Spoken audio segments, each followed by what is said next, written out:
صبح صبح چائے کی دکان پر میرا دوست میرے پاس بیٹھ کے سلام کیا۔ اس کی آنکھوں میں آنسو تھے۔ روتے روتے میرا ہاتھ پکڑا، بولا فارس، میں آج خود کو بہت چھوٹا محسوس کر رہا ہوں۔ زوروں کی طرح رونے لگا۔ سب لوگ اس کی طرف متوجہ ہو گئے۔ میں نے اسے کہا، ایسا کیا ہو گیا ہے؟ میں نے اسے چپ کروایا اور کہا، ارے پاگل، لوگ دیکھ رہے ہیں۔ وہ میرے سینے سے لگ گیا اور روتے ہوئے بولا، فارس، بہنیں ایسی کیوں ہوتی ہیں؟ میں سوچ میں گم اور کہا، کیا ہو گیا ہے ایسا؟ کیوں بول رہے ہو؟ کہنے لگا، فارس پتہ ہے، میری بہن کی شادی کو 6 سال ہو گئے ہیں۔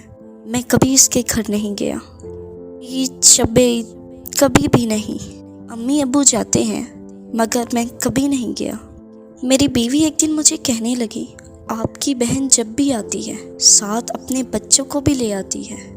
اس کے بچے گھر کا حال بگاڑ دیتے ہیں اور ہمارا خرچہ بھی ڈبل ہو جاتا ہے۔ اور تمہاری ماں ہم سے چھپ چھپ کر اس کو صابن کی پیٹیاں دیتی ہے، کبھی کبھی چاول کا تھیلا بھر دیتی ہے۔ اپنی ماں کو بولو یہ ہمارا گھر ہے، کوئی خیراتی سینٹر نہیں۔ فارس، مجھے بہت غصہ آیا۔ میں مشکل سے گھر کا گزارا کر رہا ہوں، ماں پھر بھی سب کچھ بہن کو دے دیتی ہے۔ بہن ایک دن گھر آئی تو اس کے بیٹے نے ٹی وی کا ریموٹ توڑ دیا۔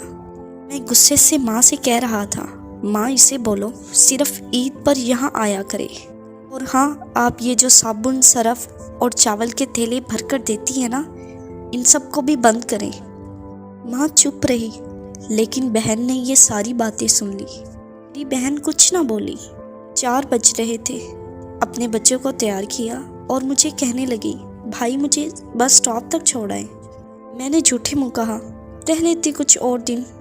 اس نے کہا، نہیں بھائی، بچوں کی چھٹیاں ختم ہونے والی ہیں اور اسکول بھی کھل چکے ہیں، اور چھٹیاں صرف ابھی 1 ہفتے کی ہی گزری تھی۔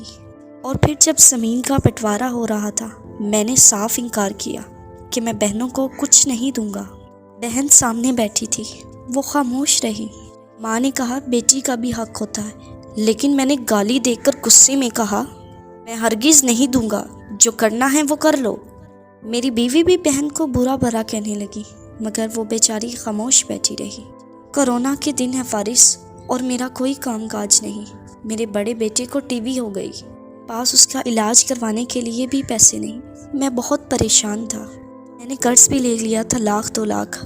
بھوک سے برا حال تھا، پریشان تھا اور کمرے میں اکیلا بیٹھا تھا اور اپنے حالات پر رو رہا تھا۔ اتنے میں بہن آئی۔ میں نے سوچا پہلے حالات تھوڑے کم ہیں، اب اس کا بھی بوجھ میں سنبھالوں۔ میری بیوی میرے پاس آئی اور کہا، کوئی ضرورت نہیں ہے بریانی یا گوشت بنانے کی، گھر میں جو سوکھا بھوکا ہے وہی یہ کھا لے گی۔ کچھ وقت گزرنے کے بعد جب میں کمرے میں اکیلا بیٹھا تھا، میری بہن میرے پاس آئی اور کہا، بھائی پریشان ہو؟ میں مسکرا کر بولا، نہیں۔ تو وہ کہنے لگی، میرے ہاتھوں میں کھیلتے رہے ہو، اتنے بڑے نہیں ہوئے کہ مجھ سے باتیں چھپا لو۔ بڑی بہن ہوں تمہاری، اور اب دیکھو تم مجھ سے بھی بڑے لگتے ہو، بتاؤ کیا بات ہے؟ پھر میرے قریب ہوئی اور اپنے پرس سے سونے کے کنگن نکال کر میرے ہاتھ میں جلدی سے تھما دیے، اور قریب ہو کر آہستہ سے بولی، پاگل، تو ایویں پریشان ہوتا ہے؟ میرا بھائی شہر گیا ہوا ہے اور بچے سکول۔ میں نے سوچا دوڑتے دوڑتے بھائی سے ملاؤں، کنگن بیچ کر اپنا گزارا کر لینا۔ ہاں، اور پریشان بھی مت ہونا، ان کو بیچ کر اپنے بیٹے کا علاج کرواؤ۔ اور جا، شاباش، اٹھ کھڑا ہو، دکان پہ جا، داڑھی بنا، دیکھ اپنا کیا حال کیا ہوا ہے۔ میں بہن کی طرف دیکھے چلا جا رہا تھا۔ وہ آہستہ سے بولی، تمہیں میری قسم ہے کسی کو کنگن کے بارے میں مت بتانا۔ میرے ماتھے پہ بوسہ کیا اور 1,000 روپیہ دیا، جو 150 کے نوٹ تھے، جو شاید اس کی جمع پونجی تھی۔ جیب میں ڈال دی اور کہا، بچوں کو گوشت لا دینا، بھائی کو تنخواہ ملے گی تو پھر سے آؤں گی۔ اب جلدی سے اٹھ، بازار جا اور داڑھی بنوا کے آ، اپنی عمر سے بھی کتنا بڑا لگ رہا ہے۔ وہ جلدی سے جانے لگی۔ اس کے پیروں کی طرف دیکھا تو ٹوٹی ہوئی جوتی تھی، پرانا سا دوپٹہ اوڑھا ہوا تھا، جب بھی آتی تھی اسی میں آتی تھی۔ فارس، میں بہن کی اس محبت میں مر گیا تھا۔